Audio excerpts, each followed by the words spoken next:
आवश्यकता आहे की या संदर्भात ज्या लोकांनी अतिक्रमण केलेलं आहे ते काढण्याकरता आणि रस्ता मोजण्याची गरज आहे. मी आता या सगळ्या रस्ता जो आहे हा चांगला होत असताना माझं बारकाईने लक्ष आहे आणि बारकाईने लक्ष असल्यामुळे कोणी कुठे किती अतिक्रमण केलं हे मला आता पूर्णपणे माहिती आहे आणि माझ्यावर दबाव टाकणारा कोणी पैदा नाही झाला, कारण मी या जनतेशी प्रामाणिक आहे. ही आपल्या सगळ्यांना चांगली सुविधा प्राप्त झाली पाहिजे. आया बहिणी सुरक्षितपणे फुटपाथवरून चालू शकल्या पाहिजे. ऍक्सिडेंट होता कामा नये.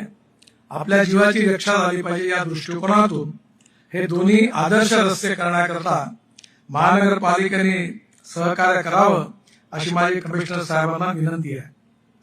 त्याचबरोबर या रस्त्यामध्ये एक चूक राहून गेली. चूक कबूल करायला काही हरकत नाही. जेव्हा हा लिबर्टी समोरचा उड्डाणपूल आपण बांधला